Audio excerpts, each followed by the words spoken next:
Welcome, Elena Herrera, on today's episode. For anybody listening here, Elena Herrera is a psychologist, and correct me if I'm wrong in my definition here.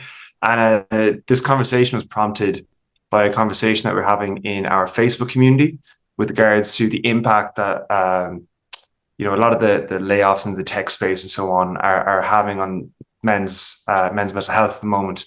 And I've found that I think that we can really dive deep into what you see as being the largest contributing factors to, career, the economy, and so on the state of mental health. But I feel like you do a better job introducing yourself than me. So you can take it from here, Elena. Thank you. Well, like you said, I'm a psychologist, which is different from a psychiatrist. I think sometimes people get a little confused on that. Psychiatrists have usually MDs or a DO, and I have a PsyD, a doctor of psychology. And right now I'm currently practicing in California, but I'm also licensed in the state of Oregon. And primarily in my practice, who I tend to work with are a lot of men. I'm based in Silicon Valley, so we've got Google and Apple and all these big and very small tech companies as well that tend to employ a lot of engineers. And that's kind of my passion, is working with men who find themselves in tech and engineers. And then I also work with couples as well. I love working with couples. And again, typically because of who I like to work with, and I think also by virtue of people finding me and knowing the work that I do, one or both of the partners in the couples that I work with also tend to be engineers or in tech as well. I also have a background in training as well, training future psychologists and admin. But right now, I'm really focusing on the work that I do with men and my couples as well. Great. That's a brilliant introduction. And just diving right into it, specifically, I suppose, with the demographic, I think I mentioned this before. My own background before getting into this was engineering my space, so I'm very tuned in as sort of the we Nice. tend well, biomedical engineering, but we tend to be logical people, hmm hyper logical to our detriment at times, and I have absolutely no doubt that that's brought up in the couple side of things as well. It's definitely, for some of it's a bit of a learned trait, but are there specific characteristics that you find that perhaps those more logical people tend to encounter that, I suppose there's any amount of ways we could go about this, potentially more masculine kind of concepts or thought processes versus maybe people that are more emotional understanding of regulating their emotions. Is there anything that hmm jumps out to you for that demographic?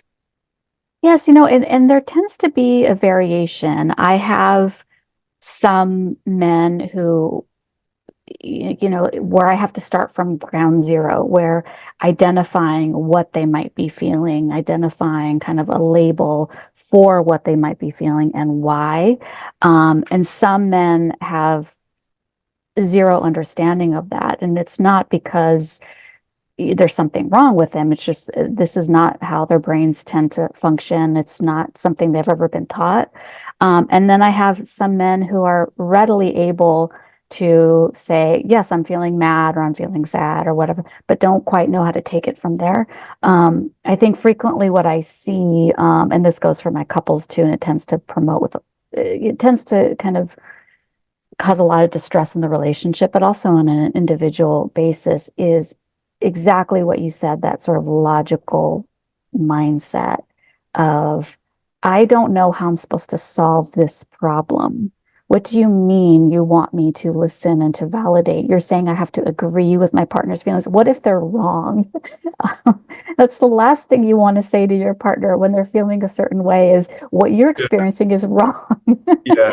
And so it really takes a lot of work to kind of shift them from the mindset of one or the other. Is no, it's not about agreeing. It's not about disagreeing. It's about trying to understand and walk in your partner's shoes and really trying to connect with them. That's what they're wanting. They don't want you to say they're right or they're wrong. They want you to connect. And I had a couple just last week who said, I just don't understand this. What do you like? This problem is still unresolved. We are still not in the place where we're supposed to do. What am I supposed to do? What am I supposed to do? And I had Yeah. to just stop him right there. And even his wife was like, you're missing the point. Yeah. um, and it's not his fault. He's just really good at what he does, and he's used to having an answer. The harder he works, he finds an answer. And this one, he's doing really, really hard work and not feeling like there's any kind of resolution to it. I suppose by definition, nearly if you're an engineer or in that sort of space, or in, you are quite literally dealing with things that have to be binary day in, day out. It's either right or Mhm. it's wrong. And Mhm. there's certain ways we can go about this, but it reminds me several years ago I was reading, Men Are From Mars, Women Are From Venus, and Mhm. that was the nutshell. And I have to admit, it made me realize like I'm doing like I need to. There's a lot of things I need to work on here because that's generally appears to be the way that um, as men we thrive with regards to challenge, and again, preaching to the choir here. You can correct me on anything that I'm saying wrong here, but we have a tendency to when as men making gross generalizations here, when we hear a problem, first thing is like, right, what's the solution? And sometimes, as you said, you just want to be heard. And I think Mhm. it's an interesting one. We're just trying to find the output, and I can definitely say I'm guilty of that myself. Whereas I suppose from the partner standpoint, assuming it's a heterosexual relationship or Mhm. otherwise, we kind of need to learn how to shut up and listen. Yeah. And, I totally understand that need to find answers and solutions. Like, as a psychologist, I'm naturally curious. I, of course, want to find out, why did somebody turn out this way? What is the answer? How can I find a solution? Of course. And so a lot of the work that I do is just to kind of praise and encourage their brains. We need their brains. There's nothing wrong with their brains. What I'm asking them to do is to maybe increase a little bit of flexibility if there might be another way as well, because clearly the way that you're sort of approaching the situation right now is not working. And that's not a critique. They'll all say, yes, this is not working. Exactly. And there are times and places when your approach is exactly right and it gets you the solution. But right now, this is one of those times when it's not working. So let's consider a different way. And one way that you don't know anything about, and that's the learning curve. But the value though is that you can have a much more connected, much more satisfying relationship, and that's worth anything. And with the men that I work with, who happen to come in for couples therapy, or even if they're coming in on their own, one of the major sort of catalysts in bringing them is they want to have satisfying relationships with their, usually with their wives or their significant other. It is so important to them. And so I kind of just use that. Like, of course, this is important. This is the most important person in your life. You're willing to do anything. And I think sometimes you get a bad rap for, inflexible and rigid. You don't want to change. You just don't often know how. And that's true for all of us. We're going to stick to what we know, even if the evidence shows it's not working, before we sort of dump that and try and find something else that we don't even know about. That's tricky. So we have to sort of praise what they're trying to do and the good intentions and reasons that they have behind those actions. I'd love to dive into the whole, is this nature versus nurture sort of thing, side of Mhm. things. But first, for anyone listening, because obviously, there are certain people here that won't be in relationships, but as you said, Yeah.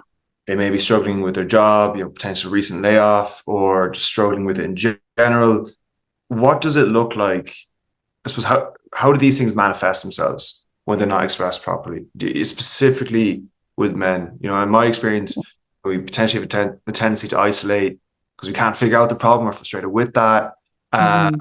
then obviously that becomes a negative feedback loop. But you have more data than me on Mhm. this at a very granular level. How do you feel like this manifests itself with men? Yeah. Yeah. Well, very common what you just said, isolation, Mm, pulling away. And again, this is not true for all men, but for many of them, they sort of pull away, shut in. Um, And what I tend to see a lot more with the men versus the women that I work with is when things are escalating, whether it's, bad things happening at work, stress, problems in relationship, I see a lot of health problems. So, men complaining of low energy, tending to have bad habits like um, hours on end in front of the computer, so limited physical activity, um, irritability kinds of things. Sometimes there are some men who aren't even aware that there's anything wrong. They're just kind of status quo. They've been this way for years, so they just continue working, working, working, not exercising, isolating, feeling physically unwell. But it takes a partner to point out, hey, you are shutting us out. You're hard to work with. There's no time for us, where they can kind of snap and say, oh, I guess this is a problem because now it's being pointed out. And then obviously there's going to be a high percentage of people, out there that maybe necessarily don't have the opportunity to get that feedback loop, that may be single or whatever. What would you say are the telltale signs that, hey, listen, maybe there's something that I should be focusing on, or at least I gain some benefit from focusing on, um, if they don't have the opportunity to get that feedback from a partner? Are there certain, as you said, physical or physiological things that they should be conscious of, like, right, I have no energy, as you said, I'm lethargic, the drive's not there, there's no traction being built, because different people are motivated by different things. And there'll be certain men that are like, I just want to be successful or whatever, and they'll be putting countless hours in front of their computer. But at the end of the day, as you said, if you're not driven, if you know energy, it's actually more. I'd say that there's a quantifiable output to be achieved by increasing their emotional awareness, because obviously you combat any of those negative things. Yeah. Yeah. Yeah. No, that's a really great question because if we don't have anyone else to kind of point this out, we're left with ourselves. And that's not always, we're not always the most reflective mirror, I think. First I would suggest that it really is in everyone's best interest, and especially men who find themselves feeling physically unwell. You've got to get checked out by a doctor. It's beyond my scope to say, oh, you could be suffering from high blood sugar. I don't know any of that, but I know enough that mental health and physical health go hand in hand. And if you are feeling physically unwell, Mm. and if you have been feeling physically unwell for a long time, or you have noticed a change in your interest and your energy, it's time to get checked out. There may be a medical reason, or there may not be. There very well could be a psychological component, stress. We're living in a very stressful time. If you live in Silicon Valley, where I do, every day there is stress. I mean, it is expensive to live here. There are layoffs happening. It's just a very challenging, difficult place to live. But I would also take a look at kind of, I don't know, taking an inventory of your life. When's the last time you hung out with a friend? When is the last time you went to work out? When is the last time you can remember sleeping well through the night, eating a balanced meal? If you're scratching your head trying to think of that and you can't remember, something's going on. What is happening? That to me screams you're maybe isolated, you're not taking really good care of yourself. What's getting in the way of that? And could there perhaps be some habits, some contributors that maybe you might want to take a look at with the professional? That's great. And then, what are the psychological responses that you tend to see with people specifically that have just been laid off, or again, anything career related, laid off, in a tight bind financially, um, that specific symptom? How do you see that usually expressing itself beyond just, oh, I've no energy? I'd be Yeah, angry or. yeah. It's interesting because I tend to see a lot more stress and worry from the men who have not been laid off, but they could be. Mm. And this is where I think these companies hold a lot of responsibility. And I don't want to go off speaking badly about them, but it Mm. really, really infuriates me because they will make these announcements about looming layoffs. And people are kind of caught in this sort of hold your breath syndrome. And okay, it's Monday and I can still get into the building. I can still log in. I guess that means that I still have my job. And that doesn't leave people with relief. It leaves people with, okay, I can breathe a little bit, but now I've got to just sort of wait until the next round and the next round and the next round. And so I see a lot of distraction. I see, again, kind of this more physical symptoms. I've got one guy who kind of constantly complains of a stomach ache. And like, well, that makes sense. Like if you're feeling nervous, you don't really know, it hits you in the gut. Yeah, But I often hear just a lot of unmotivation and fear. And it's not because they don't want to work. Many of them are saying, am I even going to be able to continue with this project a month yeah. from now? Because I don't even know if I'm going to be around. Mm. Um, but there's this vigilance and unable to relax, and that automatically affects their concentration. And that automatically means they're just not as productive. And if they're not as productive, that increases their risk of them being laid off because their bosses could show, look, you haven't put out, without looking at, well, why do you think they haven't been able to Negative be feedback. productive? Yeah. Come on, right? So, yeah. It's interesting because obviously I remember I was reading, not sure if your book shared the book, it's a bit controversial, but Lost Connections.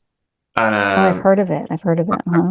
he just basically wants to talk about the environmental factors that contribute to depression, anxiety, and so on. And he mentioned that a big part was obviously the lack of a faith in a secure future, I suppose. And as you said, Mm-hmm. that obviously manifests itself in a myriad of ways, but especially in society where things are changing faster and faster. There's especially, again, going sort of meta on it. Things are by definition iterating faster and faster, especially in the tech space. So it's perfectly natural to assume that it's very hard to be at ease if they just know, right. All I know is that things are changing, and it's that apprehension that I would Mm-hmm. imagine is put in a constant a sympathetic state. Absolutely. And I think that's something too that I tend to see with a lot of my guys that I work with, even if they're not at risk of being laid off, but they're in this constant state of having to produce, produce, produce, produce. Um, and I think the reason why I resonate so much is because I hear this a lot at home. My husband is an engineer. Mm, And when I talk to him about like, how do I market myself? How do I, bring more engineers to me? This is kind of when I was first starting out in my practice. And he's like, you've got to talk about productivity. That's what they care about. And it's true because they're dealing with customers, you're dealing with a product. They have to produce so quickly. And there's mm, always somebody behind them who's willing to take their job, or there's somebody above them kind of looking over them. And nowadays, always looking for somebody to lay off. And there is this kind of, yeah, apprehension and even hypervigilance, just the state of having to kind of be on guard. And that does mean that cortisol levels and other biological factors are constantly elevated when our bodies are not meant to be that way. We're not meant to be in chronic states of stress like that physiologically. And so that explains why, maybe part of the reason why so many of the men I see are just so stressed and burned out, because they're in constant overdrive. mm. Their bodies are just trying to just function the best that they can. What's the solution? Well, simple, but what I'm getting at really is what I suppose from a preventative and a reactive way. What do you feel Mhm. are the best actions that people can take to address this?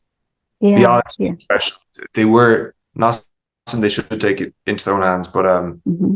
what are the levels of action that you feel like people can take to Yeah. address this? Not everyone's going to need a shrink. I mean, as much as I love working with men, not all of them need to come and see me, and that's totally fine. Um, I I, I really, really believe that many of the sort of solutions or answers can come from doing basic things for ourselves. So I remember a supervisor of mine years ago said, first question you've got to ask any person you work with who comes in your office is you got to ask them, how are you sleeping? How are you eating? And are you exercising? Yeah. And now that's not going to be the answer for everyone. It's not going to be the only answer, but it's a good starting point. Is what are you doing to your body? How can we protect ourselves? Because there is a direct correlation with mental health and physical health. Now, some people could sleep very well, exercise nicely, eat really nutritious meals, and still not be doing well. Okay, but at least I know you're doing that. But I think another major thing is we need connection. As human beings, we are driven by not just eating, sleeping, sex, and all that. We need human interaction in the form of romantic relationships, but also in the form of friends, buddies, um, whatever that is. We need to feel valued. We need to feel like we belong. And it's amazing what I see when, like, I've got one guy who he implemented like a weekly basketball game in his life. And I mean, just the joy and the amount of positivity that that brought into his life. Of course, we still need to do a lot of work, but just doing that brought him so much because it was a time he could be away, he could play, he could just be himself. And so I'm a real big advocate for finding community, whatever that means, whatever that looks like. And I think people are just missing out on that. So first, you've got to take care of your body physically. Try to eliminate any really bad habits. I'm not here to preach about drinking or smoking, but if you're doing a little too much of those things, you might want to consider what your life would look like if you kind of reduced or eliminated completely. But also, what can you add into your life in the form of relationships and community? I think there's a lot of people in my network that'll be absolutely delighted to hear you say that about addressing the physical side of things, because I'll be called out badly on that myself. A friend of mine, there's a few times I come to him saying, I'm stressed about work and so on. First thing like that, he'd say, "What's your sleep like? Have you been exercising? And how are you eating?" I'd say, I've been doing all nighters and having 7 coffees a day, and Mm-hmm. I haven't gone to the gym in ages. And he'd say, "No point wondering while you're wet if you're standing in water." you know, it's such a simple but obvious statement. It's like, you're stressed. I Yeah. wonder why. You've no Mm-hmm. energy. Haven't slept properly in the past week. Right. Um, but on the topic, I think especially of like platonic relationships, thing, especially for men, because I think I said we've a tendency to isolate and withdraw. There's a book I think it's called "Play It Away," and it's about stress management and all that. And the consensus was one of the best things that somebody can do when they're stressed from work is to do things as they define, just play. And Mm-hmm. play as they defined it was to do something purely for the enjoyment of it, which again I would imagine as engineers is something that we don't have a tendency to do because we're so output driven. But Mm-hmm. it refers a lot to the work of, I think I'll butcher the pronunciation, but Mihaly Csikszentmihalyi, the Hungarian psychologist that came up with the concept Mm-hmm. of flow. Where you're constantly in this sort of stretch zone and you're mentally engaged enough that you've no choice but to be present. Because if you're not Mm-hmm. present, you'll mess it up. And I've lived in a few different continents, and I always find there's a stereotype while you see surfers or snowboarders being the most laid back, chill people ever because they're constantly present out of necessity, and then Mm-hmm. that transcends into other areas of life. But Mm-hmm. it's so easy to miss that, especially when you're that logical, hyper driven um, state. Where it's like it's all about what am I accomplishing today, not am I present and am I actually enjoying the process. Right, right. And what can doing some of those things do for your productivity? I used to work with college students, no surprise with the engineering students, and they would say, "I don't have time. I don't have time. I'm tired. I don't have time to study." And so I had this one young man, like, just give it a try. Just walk away for 5 minutes. You can walk away for 5 minutes. Try 10 minutes, whatever. So frustrated with the problem. So he decided, fine. So he left the problem, went for like a quick run, came back, looked at the problem, was like, oh, I know how to solve this. And Yeah, he just needed that clear sort of mind. I'm like, well, now imagine what that run could do for you if you try to do it a few times a week. It doesn't have to be just something that you escape to, like, fine, I can't solve this, but something you could look forward to Mm. and what that could promote you. Now, again, I'm not saying that exercise cures all. I'm not a purist about either or. I'm just saying, in addition to, because there are those individuals who need much more than what exercise can provide. But if you're not doing any of that, um, then you're really neglecting yourself, and you might even be robbing yourself of some potential creativity benefits that you can get from getting up and moving. And circling back to this, what do you feel? Do you feel that this is more so nature or nurture? I suppose these tendencies to be quiet, to we could go the whole evolutionary route, like you have to provide or whatever. Um, do you feel like this is a societal thing, or this is a thing that people are sort of born predisposed towards? And if so, how is it? Mhm. If it is societal, how so? Well, that's a tough one because because of the way that because the way that I work with couples, the sort of model that I use, it's all based on the very well researched theory of attachment. And there is biological research on that. There's thousands of research studies that show um, what attachment does to our relationships. And so what has been found sometimes is that people's kind of fallback ways of coping, or what we say is maybe somebody's temperament or somebody's style and how they relate to the world. Sometimes when you put babies and young children in certain environments, they have to form a way of being. They have to form a way of isolating and pulling away just to survive the environment that they're in. And so sometimes we don't know if this child had grown up in an environment free of stress, free of violence, free of chaos, would they be still isolative, or would they be somebody who would kind of approach the world and kind of cope with others? We don't often know. Now, everyone is born with a biological set point, like a certain temperament. Um, but there is a way that that gets shaped by our environment. So yes, for example, my husband is somebody who tends to kind of retreat. He could have been born that way, but he also could have been taught, you've got to just sort of pull away because there's no one around you who might help you with this. I don't often know because I've seen evidence for both.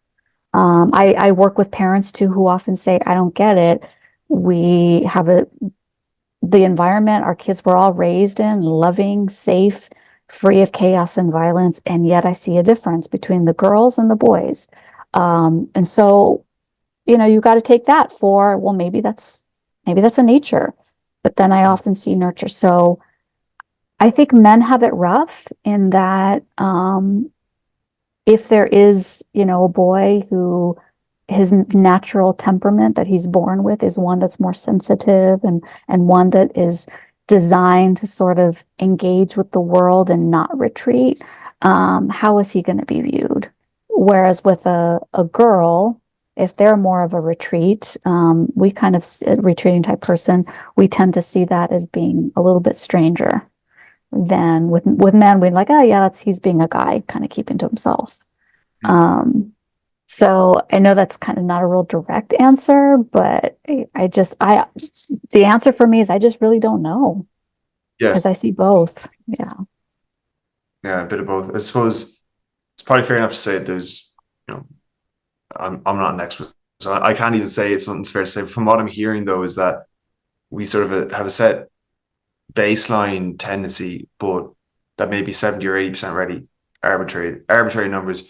But beyond that, we're malleable, and then obviously we have those. It's a hybrid is what I'm hearing from that specifically. But I suppose circling back to obviously your formative years as a child, talking about society then with regards to the tech space, what do you feel? Old question now.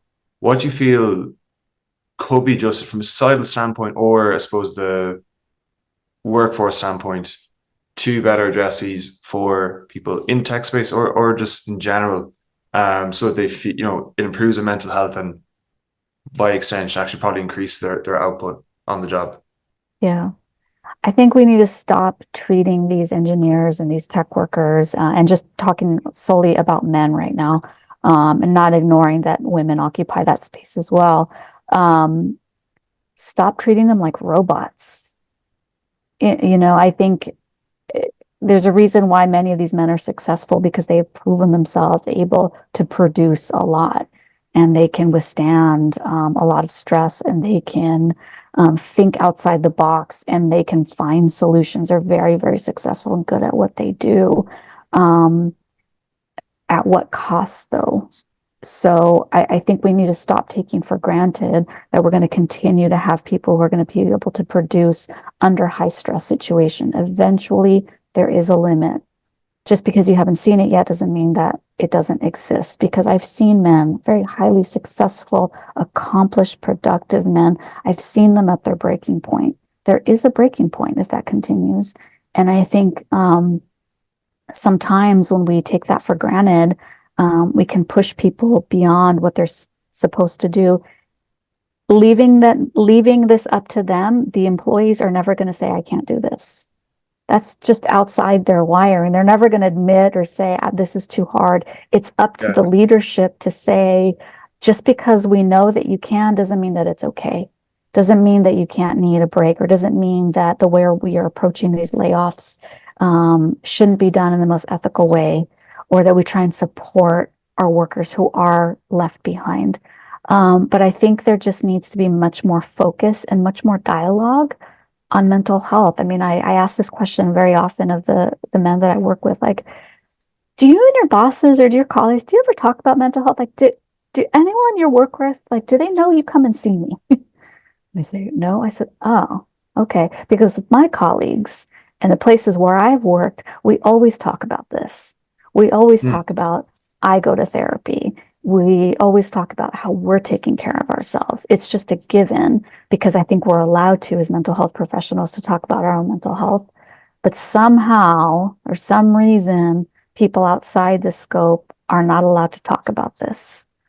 And so I'm not saying that everyone needs to divulge personal things about themselves, but we need to normalize that our mental health is integral to what we do. And I think the more we make it kind of taboo, the less we talk about it, the harder it is. And I think leadership can really model that as well. Like, just because you have a gym or a cafeteria in your building, like, you're not doing anything for your employees by doing that. You're not doing anything. You need to talk to them about this. And it's obvious, so this is obviously potentiated because if you're in fear of your job, last thing you want to do is say, hey, I'm actually struggling on this. Whereas, you know, coworker number two or three has kept their mouth shut, and then the leader, given the current state, maybe think, well, Mhm.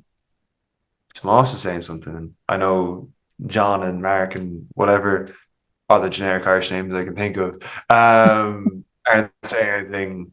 You're putting yourself at a disadvantage. Last thing you want to do is be perceived quote unquote weak, especially when you're already in coming from a place of fear. Um, I'm conscious of the time, Elena, but so one thing I'd like to bring up again is just we're going around in circles here to the extent, but what advice, if you're, what's the number one piece of advice you would give somebody uh, that potentially is working online? It doesn't even need to necessarily be tech, but marketing, tech, anything like that, that is stressed, but as far as they're concerned, that's just the way things should be. It in one single sentence, what would that bit of advice be for them? Yeah. Don't accept status quo.